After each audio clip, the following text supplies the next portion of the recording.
قل إن صلاتي ونسكي ومحياي ومماتي لله رب العالمين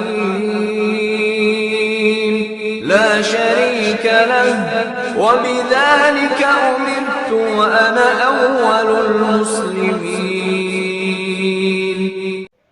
بسم الله الرحمن الرحيم. الحمد لله رب العالمين، والصلاة والسلام على سيد الأنبياء والمرسلين وعلى آله وصحبه أجمعين. أما بعد،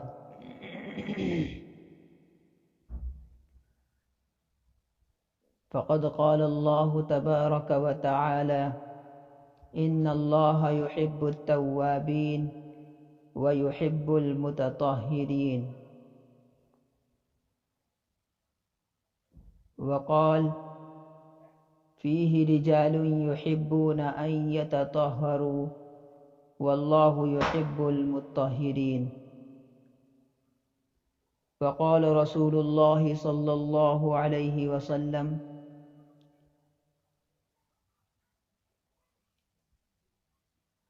الطهور شطر الإيمان. وقال عليه الصلاة والسلام: مفتاح الجنة الصلاة ومفتاح الصلاة الطهور، أو كما قال صلى الله عليه وسلم: رب اشرح لي صدري ويسر لي أمري واحلل عقدة من لساني يفقه قولي. محترم سامعین اکرام،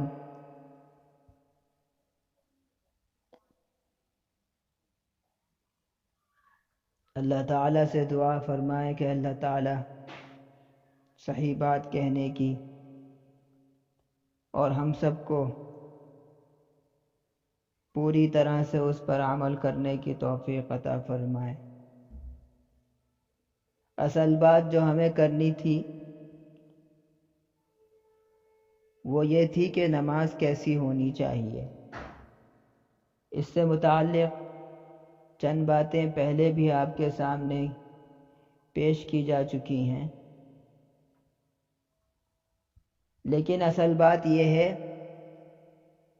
کہ صحت صلاۃ کے لیے، یعنی نماز کے صحیح ہونے کے لیے بہت ساری چیزوں کا سیکھنا اور دھیان رکھنا ضروری ہے۔ کچھ چیزیں تو ایسی ہیں جو نماز سے پہلے کی ہیں،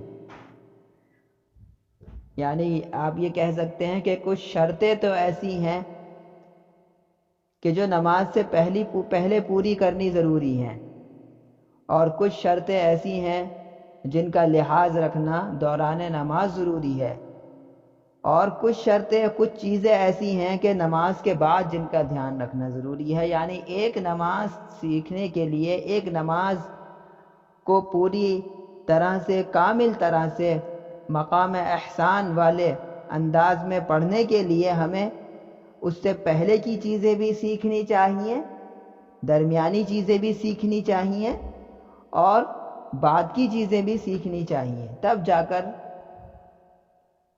ایک نماز کامل طور سے ادا کی جائے گی، ہو پائے گی۔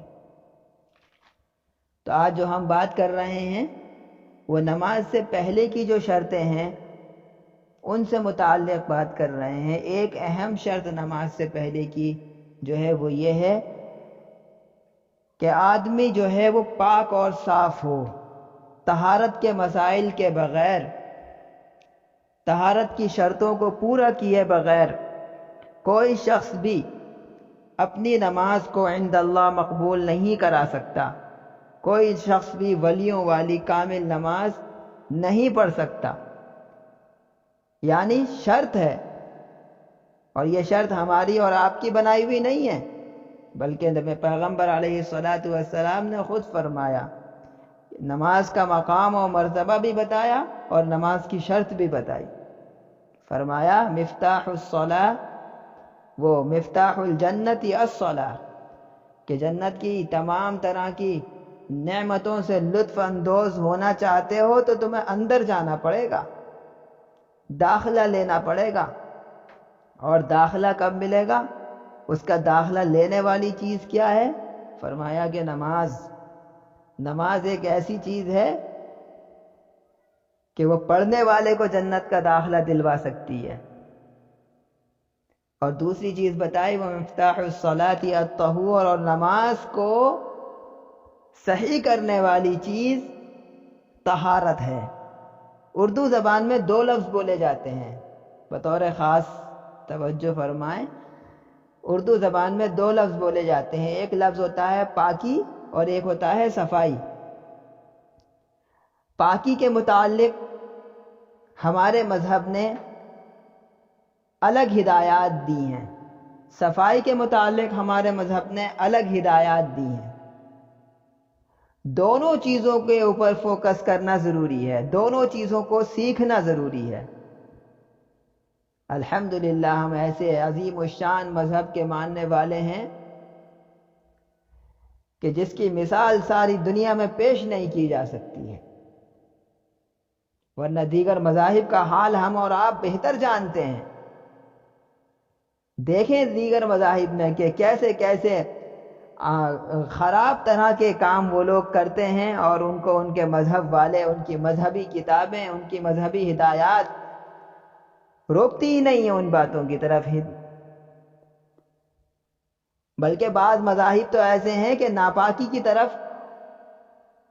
ان کو راغب کیا جاتا ہے کہ جانوروں کے فضلات، پیشاب وغیرہ کو پینے اور استعمال کرنے کا ان کے یہاں جو ہے وہ ایک عجیب رواج ہے۔ صرف رواج ہی نہیں ہے بلکہ ترغیب دلائی جاتی ہے، شوق سے وہ بڑھ چڑھ کر اس کام کو کرتے ہیں کہ ناپاکیوں کو وہ معتبر اور مقدس سمجھتے ہیں، عقیدت دکھاتے ہیں ایسی چیزوں سے۔ نعوذ باللہ من ذالک، سوچتے ہوئے بھی کراہیت ہوتی ہے۔ تو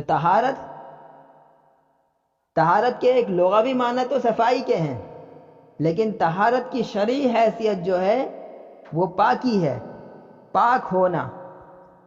ہو سکتا ہے کوئی چیز ایسی ہو جو دکھنے میں میلی ہو لیکن شرعی نقطہ نظر سے پاک ہو، اور ہو سکتا ہے کوئی چیز ایسی ہو جو دکھنے میں بڑی صاف شفاف ہو، چمک رہی ہو، نئی محسوس ہو رہی ہو، لیکن حقیقتاً شرعی نقطہ نظر کی وجہ سے وہ ناپاک ہو۔ علماء کرام نے طہارت کے 4 درجات مرتب فرمائے ہیں۔ نمبر 1 پر بدن، لباس، غذا، ان 3 چیزوں کا پاک ہونا ضروری ہے۔ آپ کا بدن بھی بالکل پاک ہو، آپ کا لباس بھی بالکل پاک ہو، اور غذا بھی بالکل پاک اور صاف ہو۔ بدن کے ناپاک ہونے کی 2 صورتیں ہیں۔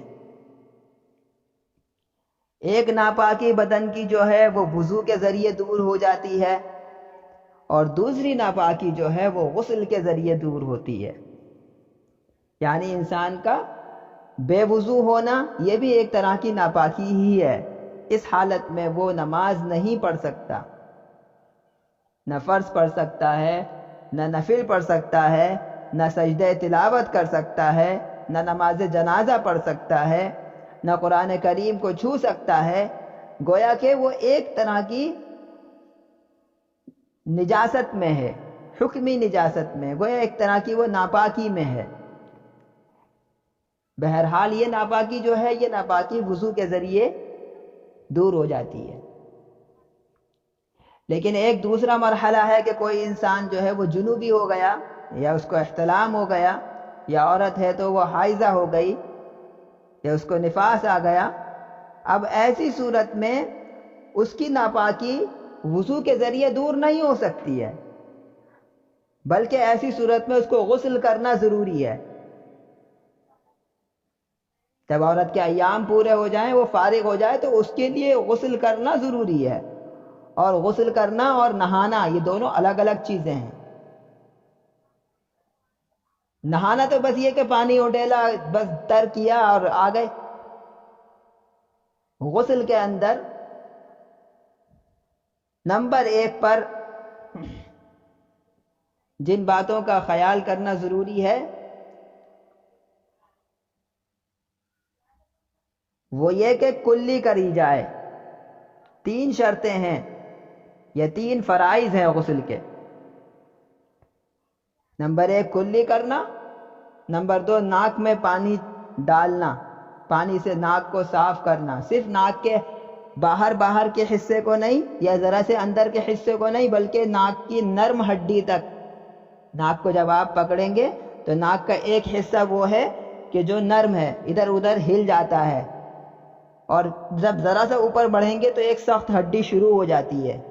جہاں سے یہ شروع ہو رہی ہے وہاں تک پانی کو پہنچایا جائے، انگلی ڈال کر صاف کیا جائے، اور کلی کرنے میں بھی اچھی طرح غرارہ کیا جائے اگر روزہ نہ ہو۔ حلق صاف کیا جائے، تمام دانتوں کو اچھی طرح صاف کیا جائے، پوری طرح سے منہ میں پانی گھمایا جائے، اور پھر آخر میں تمام بدن کو پانی سے تر بتر کیا جائے، پورے بدن پر پانی بہایا جائے۔ اور اس کا مسنون طریقہ جو ہے وہ یہ ہے کہ پہلے جو ہے استنجے سے فارغ ہو جائیں، پہلے استنجے سے فارغ ہو جائیں، اور استنجے سے فراغت میں اچھی طرح اس بات کا خیال رکھیں کہ دائیں ہاتھ استعمال نہ کریں، الا یہ کہ کوئی مجبوری ہو۔ بائیں ہاتھ حدیث میں منع کیا گیا ہے دائیں ہاتھ استعمال کرنے کو۔ صفائی اور ستھرائی کا کام بائیں ہاتھ سے کیا جائے۔ اور جب استنجے سے فارغ ہو جائیں تو دونوں ہاتھوں کو گٹوں تک دھو لیا جائے۔ کلائی کے اوپر ایک ہڈی ابھری ہوئی سی ہوتی ہے، اسے گٹا کہتے ہیں۔ یہ جو ہمارے ہاتھ کا اگلا جوڑ ہے، یہاں تک دونوں ہاتھوں کو اچھی طرح صاف کر کے دھویا جائے، اور اگر بدن کے کسی حصے میں نجاست لگی ہو تو اس نجاست کو پہلے دھو لیا جائے۔ اس انداز سے دھویا جائے کہ دھوتے وقت کوئی بھی چھینٹ بالٹی وغیرہ میں کسی دوسری جگہ نہ پڑے۔ اس کا خاص خیال رکھیں کہ اگر ناپاک جگہ کو دھویا جا رہا ہے اور اس کی کوئی بوند بھی اڑ کر مگے میں یا بالٹی میں یا لوٹے میں چلی جائے گی تو وہ جگہ بھی اس میں اگر پانی ہے تو وہ بھی ناپاک ہو جائے گا، جس سے لگے گی وہ جگہ ناپاک ہو جائے گی۔ تو اچھی طرح اس بات کا خیال رکھا جائے کہ ناپاکی کو دھوتے وقت اس کی چھینٹیں زیادہ نہ اڑیں، بہت احتیاط کے ساتھ دھویا جائے۔ اور اس کے بعد کیا کریں؟ اس کے بعد ناپاک اپنے پاک ہونے کی نیت کریں۔ کوئی دعا، کوئی ذکر غسل خانے وغیرہ میں نہیں پڑھنا چاہیے، نہیں کرنا چاہیے۔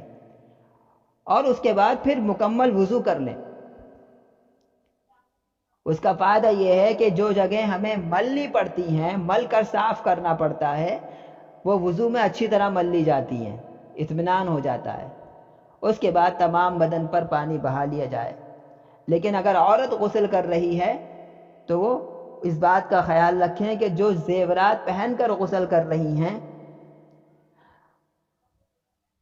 ان زیورات کو ہلا جھلا کر پانی پہنچایا جائے۔ مثلا کوئی انگوٹھی پہنی ہوئی ہیں یا ناک میں کوئی زیور پہنی ہوئی ہیں، کان میں کوئی زیور، کوئی رنگ وغیرہ، ٹاپس وغیرہ پہنی ہوئی ہیں، یا ہاتھ میں کوئی ایسی بریسلیٹ ہے جو بہت تنگ ہے، ٹائٹ ہے، تو ایسے زیورات جو ٹائٹ ہوتے ہیں یا چھوٹے اور باریک ہوتے ہیں، اکثر ایسا ہوتا ہے کہ نہا لیتے ہیں اور ان کو ہلاتے نہیں ہیں، ان کو ہلا کر آگے پیچھے کر کے ان کے نچلے حصے تک بھی پانی کا پہنچانا ضروری ہے۔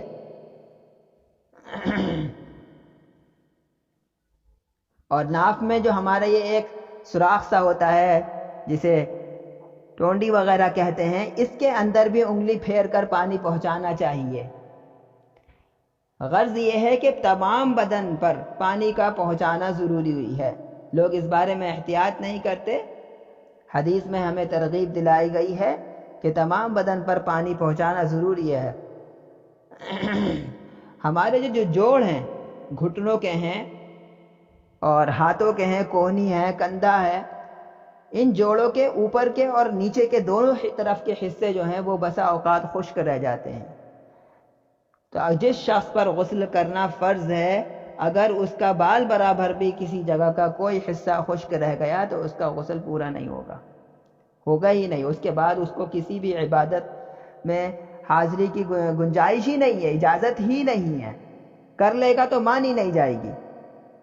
تو اس لیے خاص خیال رکھیں کہ طہارت کے مسائل کو اچھی طرح سیکھیں اور اس پر عمل کرنے کی پوری طرح سے کوشش کریں۔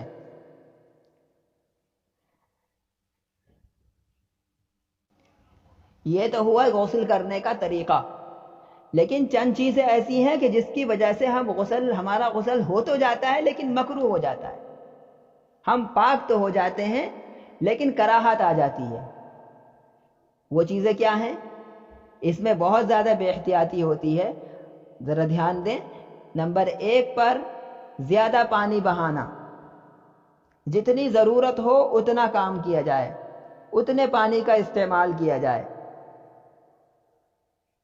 اکثر یہ ہوتا ہے کہ شاور کھلا ہوا ہے یا بالٹی کے اوپر نل کھلا ہوا ہے، پانی بہہ رہا ہے، ہم ایڑیاں صاف کر رہے ہیں، ہم برش کر رہے ہیں، ہم دیگر صفائی میں لگے ہوئے ہیں اور وہ پانی بہہ رہا ہے۔ یہ اسراف ہے۔ اس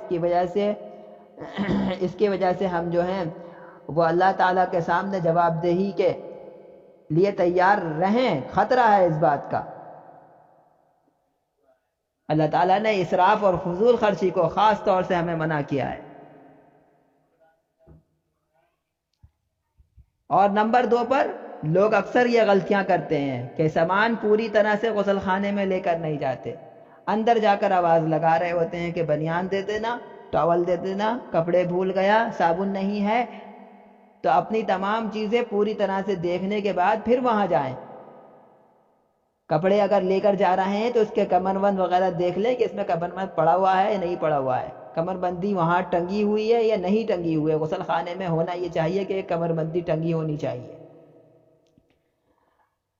صابن وغیرہ رکھا ہے، صفائی ہوئی ہے، تمام چیزوں کو دیکھنے کے وہاں جا کر بولنا نہ پڑے۔ ایک تو بڑی عجیب بات ہے، وہاں جا کر لوگ جو ہیں وہ گنگنا رہے ہوتے ہیں، بہت ہی غلط بات ہے۔ اسلام نے بہت سختی سے اس بات کی طرف منع کیا ہے، ناپسندیدہ چیز ہے۔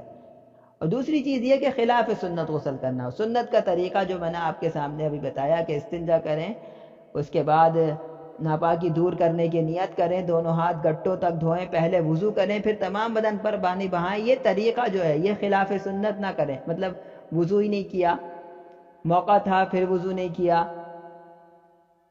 یا نہا پہلے لیے کلیاں بعد میں کری، ناک میں پانی بعد میں ڈالا، یہ طریقہ خلاف سنت ہے۔ تو سنت کے خلاف کسی عمل کو کرنا جو ہے وہ مکروہات میں سے ہے۔ اسی طرح سے جو لوگ وضو کر رہے ہوتے ہیں ان میں بھی اس بات کا خیال رکھنا، ان کو بھی اس بات کا خیال کرنا چاہیے کہ پانی کے استعمال میں اسراف نہ ہو، فضول خرچی نہ ہو، زیادہ تیز نل کو نہ کھولیں۔ زیادہ اچھا طریقہ تو یہ ہے کہ دایاں ہاتھ ہم نل کے اوپر ہی رکھیں، کبھی دایاں ہاتھ کبھی بایاں ہاتھ ہم نل کے اوپر ہی رکھیں، جیسی ضرورت ہو کھولیں، پانی لیں ایک ہاتھ میں، اور جب اعضاء کو ملنے کا وقت ہو تو اس وقت نل بند کر کے اعضاء ملے جائیں۔ اس طرح سے پانی کم سے کم خرچ ہوگا اور وضو کے اندر کمال زیادہ سے زیادہ پیدا ہوگا۔ نل کھلا ہوتا ہے اور لوگ جو ہے ہاتھ پیر مل رہے ہوتے ہیں، چہرہ مل رہے ہوتے ہیں، یہ چیز جو ہے وہ ہمارے لیے اسلام نے غلط بتائی ہے۔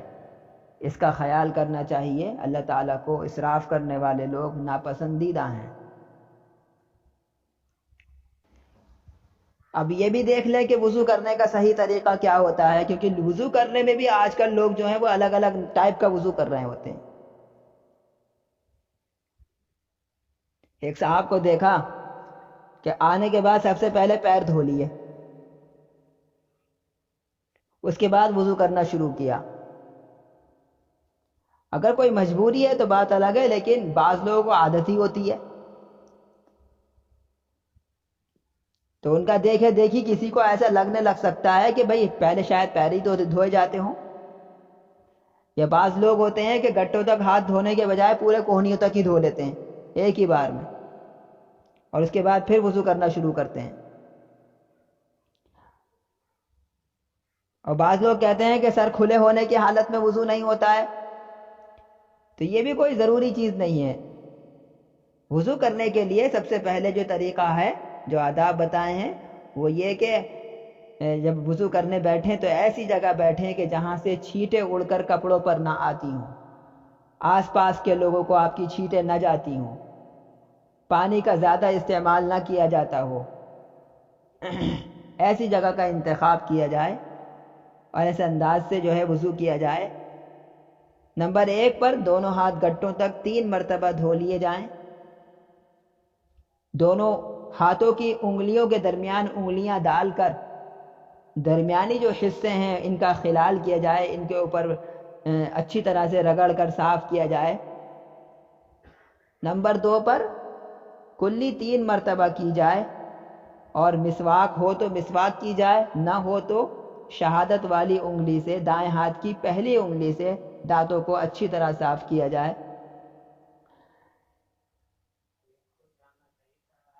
اس کے بعد ناک میں 3 مرتبہ پانی ڈالا جائے اور الٹے ہاتھ کی، بائیں ہاتھ کی سب سے چھوٹی انگلی سے ناک کے اندر ڈال کر اس کی صفائی کی جائے۔ اس کے بعد چہرے کو پیشانی کے بالوں سے تھوڑی کے نیچے تک، ایک کان کی لو سے دوسرے کان کی لو تک 3 مرتبہ پوری طرح سے تر کر کے دھویا جائے۔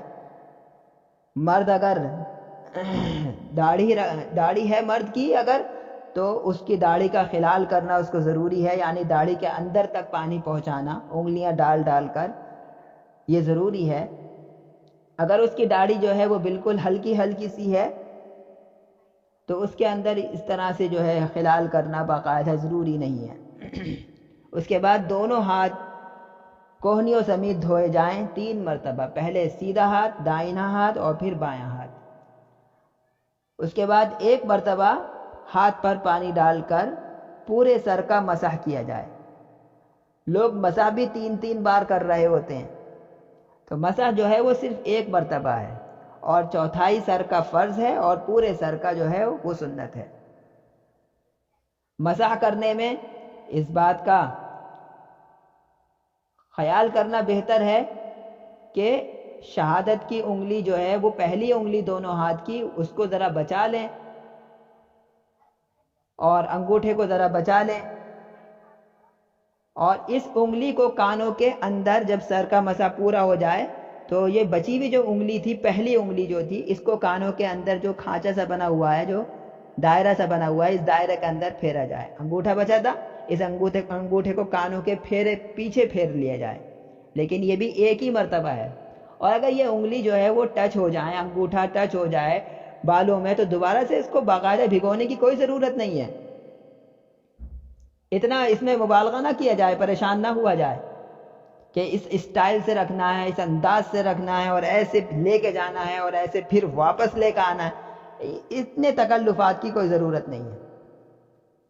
اس کے بعد ہاتھوں کی جو پشت ہے، اوپر کا حصہ جو ہے، اس کو جو ہے 1 مرتبہ گردن کے پیچھے کی طرف جو ہے وہ پھیر لیا جائے، آگے کی طرف نہیں، صرف پیچھے کی طرف 1 مرتبہ، مسح 1 ہی مرتبہ ہے۔ اس کے بعد دونوں پیروں کو ٹخنوں سمیت 3 مرتبہ دھو لیا جائے، اور بائیں ہاتھ کی جس انگلی سے ہم نے ناک صاف کی تھی، اسی انگلی کو پیروں کی انگلیوں کے درمیان میں گزارا جائے، پھیرا جائے، تاکہ درمیان کی کوئی جگہ خشک نہ رہے۔ ایڑی کے پیچھے کا حصہ خاص طور سے، تلوے کے نیچے کا حصہ خاص طور سے مل کر صاف کیا جائے کہ کوئی حصہ بھی اگر خشک رہ جائے گا وضو نہیں ہوگا، نماز نہیں ہوگی۔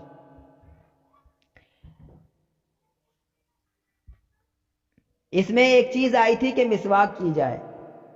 جو نماز مسواک کر کے پڑھی جاتی ہے، وہ نماز ثواب کے اعتبار سے، اجر کے اعتبار سے، بغیر مسواک والی نماز سے کئی درجے افضل ہو جاتی ہے۔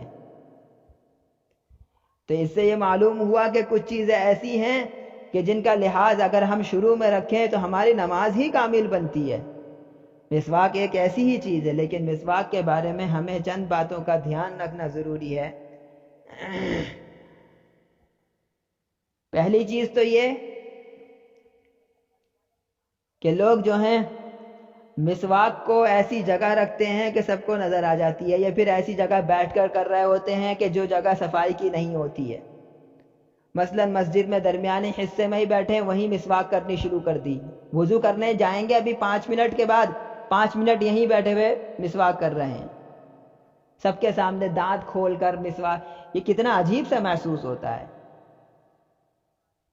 یہ طریقہ نہیں کرنا چاہیے۔ صفائی کا کام صفائی کی جگہوں پر ہونا چاہیے اور لوگوں سے ذرا ہٹ کر ہونا چاہیے۔ زیادہ بہتر چیز تو یہ ہے کہ گھر پر کر آئیں۔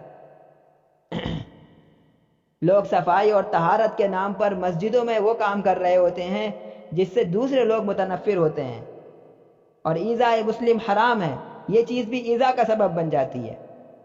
وہاں پر بیٹھ کر آ کی آواز نکال رہے ہوتے ہیں، حلق صاف کر رہے ہوتے ہیں، زبانیں صاف کر رہے ہوتے ہیں، اور ناک میں خوب زور زور سے سنک رہے ہوتے ہیں۔ اس سے برابر والے بندے کو بڑی کراہیت محسوس ہوتی ہے، اور یہ آوازیں مسجد کے اندر جا رہی ہوتی ہیں، وہاں کے لوگوں کو اچھا محسوس ہوتا ہوگا۔ تو یہ تمام صفائی کے کام جو ہیں وہ گھر سے کر کے آنے چاہیے۔ مسجد میں اس طرح گہری صفائی نہیں کرنی چاہیے، الا یہ کہ مسجد کا وضو خانہ اتنا سیپریٹ ہے اور آپ جو ہے الگ ہی وضو کر رہے ہیں، نہ آواز آ رہی، نہ کسی کو کوئی پریشانی ہو رہی، تو اب بات الگ ہے۔ دوسری بات یہ، ہم لوگ مسواک کا ایک بار برش بناتے ہیں اور پھر اسی کو چلاتے رہتے ہیں، ہماری مسواک مہینوں چلتی ہے، جس میں اندیشہ اس بات کا ہے کہ صفائی کے بجائے بیماری نہ ہو جائے۔ جب اس کا برش جو ہوتا ہے نا، جب اس کا برش گیلا ہو جاتا ہے اور وہ گیلا ہی رہتا ہے اور وہ کاٹا نہیں جاتا ہے، اور یہی استعمال چلاتے رہتے ہیں ہم ایسے ہی کر کے، تو اس کے اندر جراثیم پیدا ہو جاتے ہیں۔ اس کا صحیح طریقہ یہ ہے کہ مسواک کو کم از کم روزانہ بنا دیا جائے، دن میں 2 بار بنائیں، یا کم از کم روز تو ضرور بنا لیں۔ ہر دوسرے دن مسواک بنا لی جائے۔ بنانے کا مطلب یہ ہے کہ اس کے برش کو اوپر جو اس کا بالوں والا حصہ ہے اس کو کاٹ لیا جائے، پھر نئے انداز سے بنایا جائے اور اس کو دانتوں سے چبایا جائے۔ نہیں کر پا رہے آپ مسواک، برش کریں، لیکن مسواک جو ہے وہ افضل ہے۔ مسواک میں فائدے بھی طبی اعتبار سے زیادہ ہیں، کہ جب مسواک کو جو ہے چبایا جاتا ہے دانتوں سے، تو اس کے اندر سے جو رطوبت نکلتی ہے، جو تیل سے نکلتا ہے، اس سے مسوڑوں کے اندر مضبوطی پیدا ہوتی ہے، اور یہ سنت بھی ہے، ثواب بھی ہے اس میں، لیکن اس کے کرنے کا طریقہ جو ہے اور اس کے استعمال کا طریقہ ہمیں ذرا سیکھنا چاہیے۔ دوسری چیز، جو لوگ جیب وغیرہ میں مسواک وغیرہ رکھتے ہیں، ان کو اس بارے میں احتیاط کرنی چاہیے کہ سامنے کی جیب میں اوپر کی طرف بال دکھ رہے ہوتے ہیں اور مسواک رکھی ہوتی ہے، یہ اچھا محسوس نہیں ہوتا۔ اگر جیب میں رکھنی ہے تو اس کا باقاعدہ ایک پین کی طرح کیپ آ رہا ہوتا ہے، اس کیپ کا استعمال کریں اور اس کو نیچے کی طرف یا پھر کہیں بھی رکھیں۔ یہ صفائی کی چیزیں ہیں، یہ دکھانا اچھی چیز نہیں ہے۔ اور کبھی کبھی ایسا ہوتا ہے کہ ان چیزوں کی وجہ سے لوگ سنت سے ہی متنفر ہو جاتے ہیں، تو ہمیں ان تمام چیزوں سے اعتراض کرنی چاہیے۔ یہی حکم جو ہے، اسی طرح کا حکم جو ہے وہ استنجے کے ڈھیلوں کے بارے میں ہے۔ لوگ اس ڈھیلے کا استعمال کرتے ہیں، مٹی کے ڈھیلوں کا استنجے میں، وہ یہی ہے۔ بعض علماء کرام نے تو اسی وجہ سے منع کیا ہے کہ ڈھیلوں کو پھینکنے کی جگہ نہیں ہے آج کل۔ پہلے زمانے میں ڈھیلوں کو پھینکنے کی جگہ تھی، جگہ کچی ہوا کرتی تھی، کہیں بھی ڈال دیا پتہ نہیں چلا، لیکن آج ساری جگہ پکی ہیں۔ اب جاؤ استنجے خانوں میں تو بعض مساجد میں وہاں ڈھیلے رکھے ہوئے ہوتے ہیں، چھوٹی چھوٹی دیواریں ہوتی ہیں جو ناک کے قریب آ رہی ہوتی ہیں، وہیں ڈھیلے رکھے ہوئے ہوتے ہیں، اور دیواروں پر اسی کے گھسنے کے نشان لمبے لمبے پڑے ہوئے ہوتے ہیں۔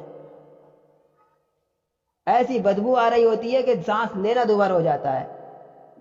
پیغمبر علیہ الصلوۃ والسلام نے لہسن وغیرہ بدبودار چیزیں کھا کر مسجد میں آنے سے منع کیا ہے کہ ایسی چیزیں مت کھایا کرو جب مسجد میں آیا کرو، تو اگر کھا لی ہیں تو منہ کو صاف کرو، اس بدبو کو دور کرو، پھر آؤ مسجد۔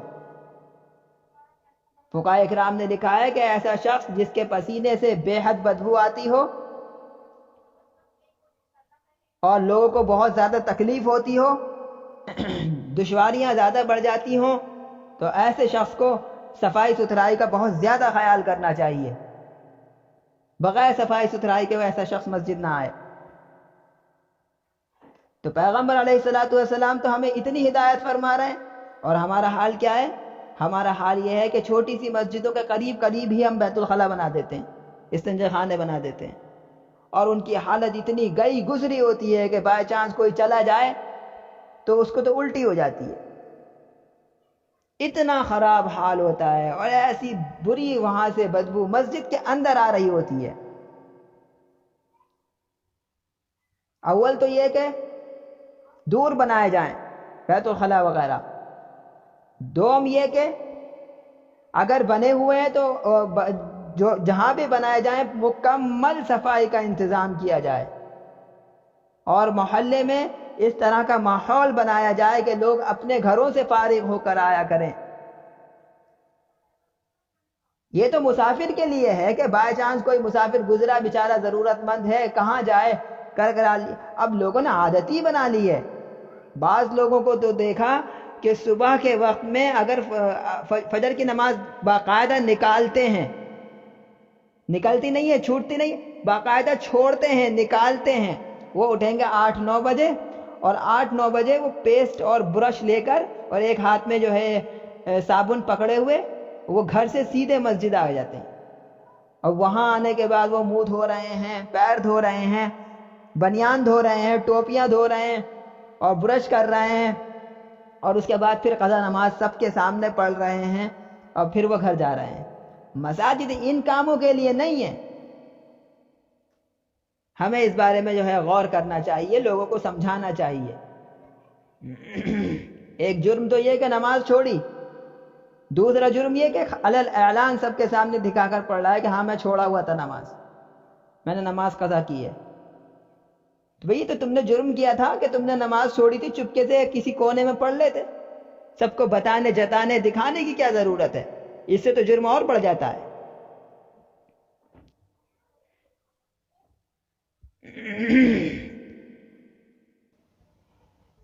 یہی حکم ٹیشو پیپر کا ہے، ٹوائلٹ پیپر کا ہے، کہ جو لوگ استعمال کرتے ہیں وہ چھوڑ کر نہ آئیں.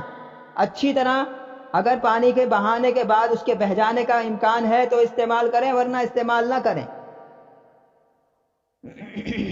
پانی سے ہی استعمال کریں.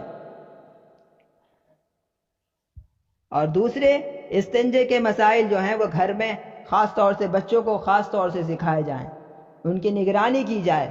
ان کے چھوٹے ہونے کے حالت میں ان کی اچھی طرح نگرانی کی جائے، دھیان دیا جائے کہ پاکی اور صفائی کا طریقہ کیا استعمال کرتے ہیں. اکثر ایسا ہوتا ہے، اکثر گھرانے کا حال یہی ہے کہ بچوں کو استنجے کے مسائل سکھائے نہیں جاتے، پاکی صفائی طہارت کے مسائل سکھائے نہیں جاتے. مائیں اس بارے میں دھیان نہیں دیتی، اور مائیں کیا باپ بھی دھیان نہیں دیتے. گھر کا کوئی فرد، بھائی چھوٹے بچے ہیں ان کے اوپر کوئی ضروری نہیں ہے، ان کے اوپر تو ضروری نہیں ہے، لیکن ان کی وجہ سے اگر گھر کے کسی اور مقام پر، کسی اور جگہ پر، یا کسی اور فرد کے کپڑوں وغیرہ پر، اعضاء وغیرہ پر ناپاکی لگ رہی ہے تو کیا اس کے لیے یہ بھی پاک ہے؟ کیا اس سے اس کے بچنا ضروری نہیں ہے کیا؟ بچے بھی وہی لوٹا استنجا خانے میں جا کر استعمال کرتے ہیں جو ہم استعمال کرتے ہیں. بچے بھی وہی ٹوٹی، وہی نل استعمال کرتے ہیں جو ہم کرتے ہیں. ہم اس بارے میں خیال ہی نہیں کرتے کہ ان کو سکھائیں، اور انہوں نے جو ہے وہی ہاتھ ناپاکی کی جگہ لگایا، اور کسی وجہ سے اٹھایا نہیں گیا لوٹا، بھاری زیادہ تھا یا بھرا ہوا زیادہ تھا، یا بے دھیانی میں نل جو ہے اسی گندے ہاتھ سے کھول دیا. اب وہ نل بھی ناپاک، وہ لوٹا بھی ناپاک، وہ تو کرا کر آ گیا، پیر بھی اس کے ادھر ادھر سے گیلے ہوئے. وہی گیلے پیر، ناپاک پیر لے کر وہ سارے کارپیٹ پہ، فرش پر، دریوں وغیرہ، قالین وغیرہ پر گزرتا گیا. کبھی کبھی مسجد وہ مصلی اور جانماز پر بھی آ کر کھڑے ہو جاتے ہیں بچے، اور ہم گئے، ہم نے جا کر اسی نل کو چھوا، ہمیں کیا پتا تھا وہ ناپاک تھا. اس لیے گھر کے چھوٹے بچوں کو پاکی اور صفائی کے مسائل اچھی طرح سکھا کر ان کی پھر نگرانی بھی کرنی چاہیے کہ وہ اس بات پر عمل کر رہے ہیں، ٹھیک سے کر رہے ہیں یا نہیں کر رہے. اور بہتر تو یہ ہے کہ ان کی نگرانی کرنے کے ساتھ ساتھ بعض علماء کرام کے یہاں ہمیں معلوم ہوا کہ ان کے یہاں چھوٹے بچوں کے مصلے الگ ہوتے ہیں. اس سے بچوں کے اندر شوق بھی پیدا ہوتا ہے، ان کی تسبیحات، ان کے مصلے، ان کے گھر کی بچیوں کے چھوٹے چھوٹے دوپٹے، مخنے اور چھوٹی چھوٹی رحلیں ان کی الگ ہوتی ہیں. اس میں بچوں میں شوق بھی ہوتا ہے، اور اس میں اپنی ایک احتیاط بھی ہو جاتی ہے کہ بائی چانس اس کے پیر ناپاک تھے بھی چلو تو ہمارے مصلے خراب نہیں ہوں گے، وہ اپنے ہی مصلوں پر پڑھ رہے ہیں. تو اس میں ایک احتیاط بھی ہے، اور اس میں جو ہے ان کے دل میں شوق پیدا کرنے کا ایک طریقہ بھی ہے. آج کل جب تبلیغ والے لوگ کسی گلی محلے سے گزر رہے ہوتے ہیں تو ایسے نوجوانوں کا سامنا خوب کرنا پڑتا ہے جو اجلے ہوتے ہیں، بالکل بنے سورے کھڑے ہوتے ہیں، پینٹ بھی بالکل ٹھیک ہے اور شرٹ بھی بالکل ٹھیک ہے، اوپر سے ظاہری طور سے بالکل چمچما رہے ہیں. کہا جائے مسجد چلیے، وہ ذرا کپڑے ٹھیک نہیں ہیں. تو آج کل شو بازی والی صفائی تو بہت چل رہی ہے، شو بازی والی صفائی تو بہت چل رہی ہے. اصل صفائی کا جو کانسیپٹ اور پاکی کا جو طریقہ ہماری شریعت نے بتایا ہے، لوگ اس کی طرف سے بہت زیادہ غفلت برت رہے ہیں. ایک حدیث میں آتا ہے کہ پیغمبر علیہ الصلوۃ والسلام کسی راستے سے گزر رہے تھے، وہاں قبرستان پڑا، 2 قبریں تھیں. آپ رک جاتے ہیں، ساتھی صحابہ سے فرماتے ہیں کہ ان دونوں قبر والوں کو عذاب ہو رہا ہے. اور پتہ ہے عذاب کیوں ہو رہا ہے؟ لوگ ان باتوں کو بڑا معمولی سمجھتے ہیں، اور انہی باتوں کی وجہ سے قبر میں پکڑ لیا گیا، عذاب کیا جا رہا ہے. اس میں سے آپ نے ایک بات یہ بتائی کہ یہ شخص جو ہے وہ پیشاب کی چھینٹوں سے بچا نہیں کرتا تھا، اسی کی وجہ سے اس کو عذاب دیا جا رہا ہے. دوسرے کے بارے میں فرمایا چغل خوری کیا کرتا. تو محترم بزرگوں، دوستو، بعض لوگ یہ کہتے ہیں کہ یہ صفائی جو ہے یہ انسان کا ذاتی معاملہ ہے، یہ نجی معاملہ ہے، کرے تو کرے، نہ کرے تو نہ کرے. نہیں بھائی، یہ پاکی جو ہے یہ انسان کا اپنا ذاتی معاملہ نہیں ہے، یہ اسلام کا حکم ہے. ہم اپنے رب کے بنانے سے، بھیجنے سے، پیدا کرنے سے اس دنیا میں آئے ہیں. اس کے احکامات سے روگردانی کر کے اگر ہم نے زندگی گزاری، اس کے اوامر اور نواہی کو اگر ہم نے نظر انداز کیا، تو ہمیں پھر اس کے غصے اور غضب کا سامنا کرنا پڑ سکتا ہے. تو ہمیں اس بارے میں خیال کرنا چاہیے. بچوں کو بس یوں ہی بڑا کر دیا جاتا ہے، بڑے ہونے کے بعد وہ شرماتے ہیں، گھبراتے ہیں. کس سے پوچھیں؟ خود سکھاتے نہیں، کسی ایسے عالم کے پاس بٹھاتے نہیں کہ جو ان کو سکھا دیں. اگر اس صورت میں اس بچے سے کوئی غلطی ہوتی ہے، کوئی شریعت کا حکم ٹوٹتا ہے، کوئی گناہ ہوتا ہے، تو ڈر ہے اس بات کا کہ اس کے ماں باپ بھی پکڑے جائیں، اس کے سرپرست بھی پکڑے جائیں کہ تم نے سکھایا کیوں نہیں تھا، ہم نے تو اس کے تمہارے حوالے کیا تھا، تم سکھاتے اسے، شریعت سکھاتے، طہارت سکھاتے. تم نے یہ تو سکھایا کہ یہ 10 کا نوٹ ہے، یہ 100 کا نوٹ ہے، اس کو ایسے بچانا چاہیے اور ایسے کمانا چاہیے. تم نے اپنے فائدے، اپنے نقصان کی ساری چیزیں سکھا دی. اللہ رب العزت نے اتنی مقدس قیمتی شریعت جو دنیا میں بھیجی تھی، جس کا سیکھنا سکھانا ساری چیزوں سے زیادہ ضروری تھا، آپ نے اس کو نظر انداز کر دیا. تو وہ پوچھے گا نہیں؟ کیا پوچھنا بنتا نہیں ہے ہمارے رب کا؟ تو ہمیں اس بارے میں خیال کرنا چاہیے کہ شرعی مسائل کو ہم خود بھی سیکھیں اور کسی سے بیٹھ کر سیکھیں. چلتے پھرتے لوگوں سے نہ سیکھیں کہ دوستوں سے پوچھ لیا، اس سے مسائل والے سے مسائل سیکھیں. کسی عالم کے پاس جائیں باقاعدہ اور ان سے پوچھ پوچھ کر سیکھیں. کسی ایسی مجلس کا انتخاب کریں جہاں یہ مسائل بتائے جاتے ہوں کہ ایسی، اور علماء کے پاس بیٹھ کر ایسی کتابوں کا ان سے پوچھ کر انتخاب کریں، ان کے کہنے سے انتخاب کریں کہ جن میں یہ مسائل پڑھائے جا سکتے ہوں، پڑھے جا سکتے ہوں، سیکھے جا سکتے ہوں، اور ان کو باقاعدہ سیکھنا چاہیے.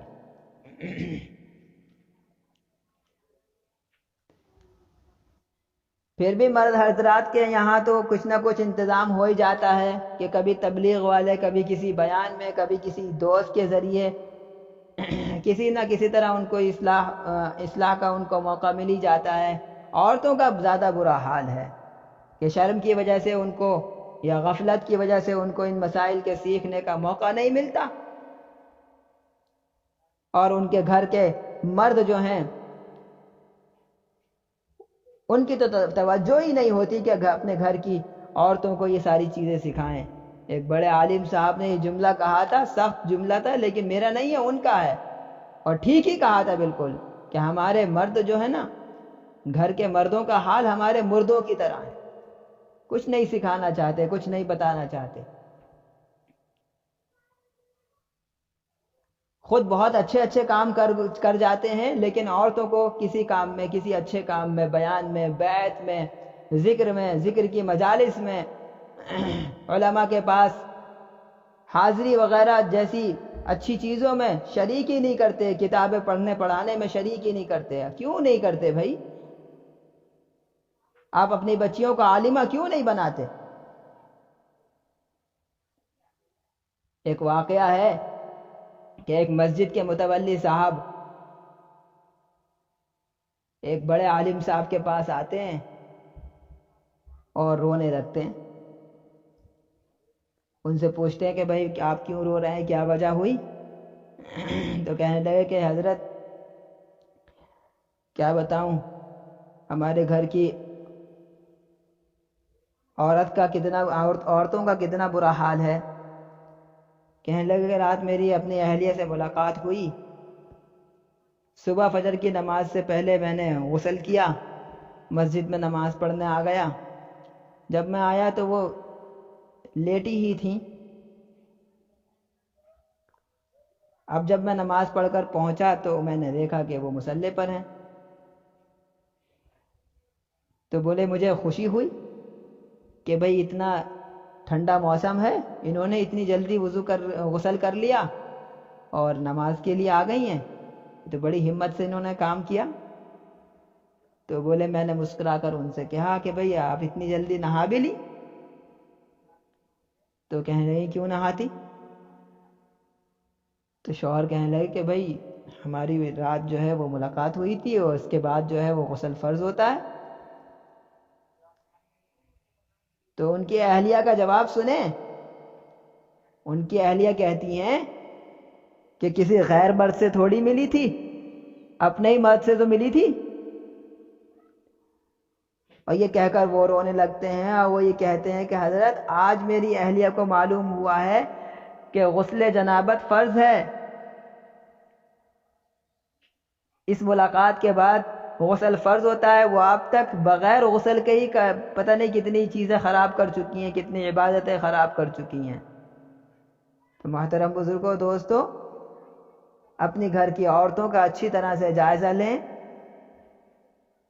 آپ کو اس بات کا جواب دینا پڑے گا، آپ سرپرست ہیں.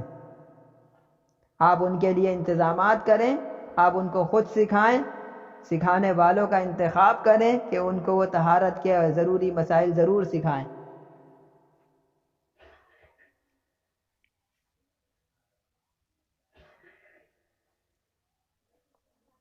ایک صاحب فرما رہے تھے کہ ایک مسجد میں ہم گئے اور ہم نے دیکھا کہ وہاں پر جو ہے اس کے قالینوں کو ایک صفائی کرنے والا کوئی آلہ تھا، جھاڑو ٹائپ کا، اس کو بھگو کر اور صفوں کے اوپر پھیرا جا رہا تھا. تو جو صفائی کر رہا تھا اس کو انہوں نے بلایا. بلانے کے بعد کہا کہ آپ یہ صفائی کا کام آپ ہی کرتے ہیں؟ جی وہ ہم ہی کرتے ہیں. روز کرتے ہیں؟ جی روز کرتے ہیں. آپ اس کو گیلا کر کے مسجد کے لیے استعمال کرتے ہیں؟ مطلب یہ چیز جو ہے یہ صرف اسی جگہ کے لیے، کہیں اور کے لیے بھی ہے؟ تو تفتیش کرنے کے بعد معلوم ہوا کہ بیت الخلاء بھی وہ اسی جھاڑو وغیرہ سے صفائی کر لیتے ہیں اور صفحے بھی اسی سے صفائی کر لیتے ہیں، دھو تو لیتے ہی ہیں، اس سے کیا ہو رہا ہے؟ تو لوگ اس بات کا خیال نہیں کرتے۔ اپنے گھروں میں آپ اس بات کا خاص خیال رکھیں، کارپیٹ اگر بعض گھرانے دیکھے گئے ہیں کہ صوفوں کے اوپر بیٹھا نہیں جاتا، بدبو آ رہی ہوتی ہے، کیا ہوا جی؟ وہ بچے نے پیشاب کر دیا تھا۔ چھوٹے بچے ہیں، کر تو دیتے ہی ہیں۔ گدے ہیں، وہاں بدبو دماغ خراب کر رہی ہوتی ہے، تو ایسا گھر نہ بنائیں۔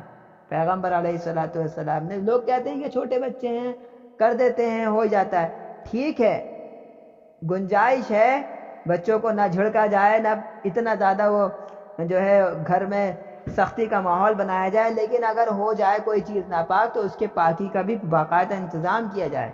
کوئی قالین ناپاک ہو گئی ہے تو آپ اس کے نیچے ٹب وغیرہ سرکا دیں، اوپر سے 3 مرتبہ پانی ڈال دیں تو وہ پاک ہو جائے گی۔ کارپیٹ ناپاک ہو گئی ہے تو آپ اس کے اوپر پانی کریں، صفائی کا انتظام ضروری ہے۔ یہ چیز نجاست کے منتقل ہونے کی 2 صورتیں ہیں، ناپاکی کے منتقل ہونے کی 2 صورتیں ہیں۔ ایک صورت تو یہ کہ نجاست گیلی ہو، تر ہو اور اس کو چھو لیا جائے اور اس پر کوئی چیز لگ جائے، مثلا فرش کا کوئی حصہ ناپاک تھا، گیلا تھا، آپ وہاں سے گزرے، آپ کا پیر تو پاک تھا لیکن آپ وہاں سے گزرے تو آپ کا پیر اس پر پڑ گیا اور آپ کا پیر بھی ناپاک ہو گیا۔ ایک صورت تو یہ نجاست منتقل ہو گئی، ابھی تو وہ جگہ ناپاک تھی، اب آپ کا پیر بھی ناپاک ہوا، منتقل ہوئی۔ دوسری صورت نجاست کے منتقل ہونے کی یہ ہے کہ نجاست والی جگہ جو ہے وہ خشک ہو لیکن اس پر لگنے والی چیز جو ہے وہ تر اور گیلی ہو، مثلا فرش کا کوئی حصہ ناپاک ہوا اور اس کو پاک نہیں کیا گیا اور وہ ایسے ہی خشک ہو گیا۔ کارپیٹ کا کوئی حصہ ناپاک ہوا، باتھ روم کا نل، ٹب وغیرہ ناپاک ہوا اور وہ ایسے ہی خشک ہو گیا، اس کو پاک نہیں کیا گیا۔ اب کسی گیلے ہاتھ سے یا گیلے پیر سے وہاں سے گزر گئے، اس کو چھو لیا گیا تو وہ ناپاکی منتقل ہو جاتی ہے۔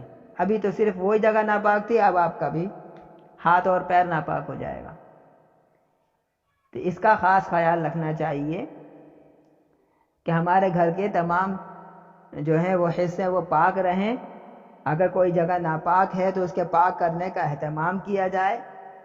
بعض لوگوں کو دیکھا گیا کہ غسل خانے میں جاتے ہیں، نہائے دھوئے اور ننگے پیر سارے فرش سے گزرتے ہوئے، ساری ان جگہوں سے گزرتے ہوئے جہاں پر چپلوں کی آمد و رفت ہوتی ہے، وہاں سے ننگے پیر گزرتے ہوئے مصلی پہ چلے گئے، بیڈ پہ چلے گئے، بستروں پر چلے گئے۔ تو اس کا خاص خیال رکھنا چاہیے۔ اب آپ کون سے فرش سے گزر کر آئے؟ یہاں پر وہ فرش ہے کہ جہاں سے جو ہے ناپاک چپل گزرتے ہیں، یہ بیت الخلاء والے چپل بھی یہیں سے گزرتے ہیں، سڑکوں والے چپل بھی یہیں سے گزرتے ہیں۔ دیکھیے نا، اس بارے میں خیال کیے نا، اس کو احتیاط سے کام کیوں نہیں کرتے؟ طہارت کے بھی یہ بات جو ہے وہ منافی ہے اور نظافت کی بھی منافی ہے، صفائی کی بھی منافی ہے۔ اسی طرح سے جن گھروں میں صفائی کرنے والے لوگ آتے ہیں وہ بیت الخلاء میں صفائی کر رہے ہوتے ہیں اور ان کو اس بات سے کوئی غرض نہیں ہوتی کہ ہمارے کپڑے خراب ہو رہے ہیں، ناپاک ہو رہے ہیں یا پاک ہو رہے ہیں۔ وہ وہی ناپاک ہاتھ اٹھائے اور انہوں نے واشنگ مشین میں ڈالے، وہاں کپڑے کھنگالنے شروع کر دیے، وہاں سے باہر آئے اور انہوں نے لوٹے پکڑے، بالٹیاں پکڑی اور فرش دھونے شروع کر دیے۔ اس بات کا خاص خیال کرنا چاہیے کہ آپ ان کی مکمل نگرانی کریں کہ ان کی وجہ سے ناپاکی اور نجاست جو ہے وہ منتقل تو نہیں ہو رہی۔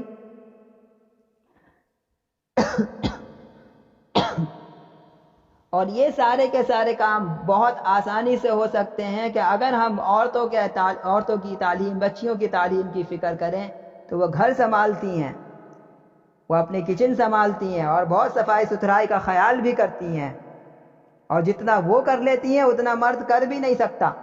تو ان کو اگر طہارت کے مسائل سکھا دیے جائیں تو بآسانی ہم ان سارے مسائل سے گزر سکتے ہیں، نمٹ سکتے ہیں۔ قاری طیب صاحب رحمۃ اللہ علیہ اپنی دادی کا واقعہ سنایا کرتے تھے، حضرت نانوتوی رحمۃ اللہ علیہ کے اہلیہ کا، کہ حضرت نانوتوی رحمۃ اللہ علیہ کی شادی جو ہے وہ بہت مالدار گھرانے میں ہوئی، ایک نواب زادی سے ہوئی۔ تو حضرت فرماتے ہیں کہ ہماری اہلیہ جو ہمارے گھر آئی ہیں تو وہ ایسے آئیں کہ ان کے پاس بہت زیادہ مال تھا، زیورات بہت زیادہ تھے، اور ہماری تنخواہ بڑی مختصر۔ تو حضرت کہتے ہیں کہ میں نے، حضرت نانوتوی رحمۃ اللہ علیہ نے اہلیہ محترمہ سے فرمایا کہ بھائی اگر مرد اور عورت جو ہے وہ ایک معیار کے ہونا تو زندگی اچھی ہو جاتی ہے، اور آپ ماشاء اللہ بہت مالدار ہیں، اور میں چاہ کر بھی، کوشش کر کے بھی آپ کی برابری نہیں کر سکتا، لیکن آپ میری برابری کر سکتی ہیں۔ تو اگر آپ ہماری برابری کرنا چاہتی ہیں تو یہ زیورات جو ہیں وہ بھجوا دیں اللہ کے راستے میں۔ اہلیہ نے سارے زیور اٹھائے، شوہر کے حوالے کیے، حضرت نے اگلے دن جو ہے وہ سارے زیورات جو ہیں وہ صدقہ کر دیے۔ اب ملنے ملانے والی عورتیں سب جگہ آتی ہیں، اچھی بری سب جگہ ہوتی ہیں۔ کسی عورت نے جو ان کی حالت دیکھی کہ بھائی تو کوئی زیور نہیں، ان کے منہ سے جو ہے غلط سلط جملے نکلے، کڑوی کسیلی سنا دی ان کو کہ باپ کے اوپر کیا بوجھ تھی ہے، بس اٹھایا اور کس کے حوالے کر دیا، اور کیسی حالت میں بھیج دیا۔ وہ بیچاری رو پڑی، بہت دل گرفتہ ہو گئی، چھوٹا دل ہو گیا بہت زیادہ۔ شوہر سے کیا کہتی، نئے نئے دن تھے، کہنے لگی کہ آپ مجھے جو ہے ابا کے گھر پہنچا دیں۔ حضرت نے کہا جی ٹھیک ہے چلیے۔ اب ابا کے گھر پہنچی، ابا کو جب معلوم ہوا کہ ایسے ایسے صورتحال ہوئی تو ابا نے اس وقت اس زمانے میں 1,00,000 روپے کے زیورات اور خریدے، اور خود جو ہے وہ حضرت کے گھر چھوڑنے آ گئے۔ اب حضرت نے جو دوبارہ زیورات دیکھے تو حضرت نے کہا کہ بھائی ہم نے آپ کے اوپر کوئی زبردستی تو کی نہیں تھی، کوئی زور تھوڑی دیا تھا ہم نے آپ کے اوپر کہ آپ دیں ہی دیں، کوئی ناجائز تھوڑی تھا، بس ہم تو یہ کہہ رہے تھے کہ بھائی یہ زندگی اس آدمی کی زیادہ اچھی ہو جاتی ہے جہاں برابری سی ہو، اور یہ تو سانپ بچھو ہیں، ٹھیک ہے کوئی بات نہیں، آپ پہننا چاہتی ہیں پہنا کریں۔ تو فرماتی ہیں کہ حضرت کے منہ سے جو یہ لفظ نکلا کہ یہ سانپ بچھو ہیں، کہ میرے دل پر ایسا اثر ہوا کہ مجھے واقعتاً وہ سانپ و بچھو لگنے لگے۔ ان کی جو وقعت تھی، جو میرے دل کے اندر ایک عظمت سی تھی وہ ختم ہو گئی، ایک قدر سی تھی وہ ختم ہو گئی۔ اور پھر حضرت کہتے رہے کہ نہیں نہیں اتارو مت، رکھو اپنے پاس، اور میں وہ اتارتی گئیں، سب جمع کر دیا، کہا کہ نہیں اب مجھے اس کی کوئی طلب نہیں، کوئی محبت نہیں، اب اس کی انسیت ہی ختم ہو گئی آپ کے اس جملے کے بعد، اب نہیں رکھنا مجھے اس کو اپنے پاس۔ تو حضرت نے اگلے دن اٹھا کر وہ بھی جو ہے اللہ کے راستے میں صدقہ کی۔ پھر حضرت نے ان کے اوپر محنت شروع کی، ان کو علم دین سکھایا۔ حضرت قاری طیب صاحب رحمۃ اللہ علیہ فرماتے ہیں کہ میری یہی دادی ہیں کہ جن سے میں نے سبقاً مشکات شریف پڑھی ہے، کہ ہمارے ماضی میں ہمارے اکابرین نے عورتوں کے دین کا ایسے لحاظ کیا ہے، تب جا کر دنیا کو قاری طیب صاحب جیسے لوگ ملے ہیں، تب جا کر دنیا کو ایسے عظیم الشان لوگ ملے ہیں۔ آپ دیکھیں اٹھا کر ان کی فیملیوں کا حال، کہ جن کے گھرانوں میں جن کے کاموں سے دنیا جو ہے وہ منور ہے، آپ ان کی فیملی کا اٹھا کر حال دیکھیں، آپ کو اکثریت اس بات کی ملے گی کہ عورتیں بہت سلیقہ مند اور علم سے محبت کرنے والی عالمہ فاضلہ ہوا کرتی تھی۔ اپنی بچیوں میں اس بات کی خاص فکر کرنی چاہیے۔ تو بات یہ چل رہی تھی کہ طہارت کا پہلا درجہ یہ ہے کہ انسان کا بدن، لباس اور اس کی غذا پاک ہو۔ غذا کے متعلق پاک ہونا کتنا ضروری ہے، اور ناپاکی سے کیا خطرات ہوتے ہیں، کیا نقصانات ہوتے ہیں، اس کے بارے میں انشاءاللہ اگلی مجلس میں بات کی جائے گی۔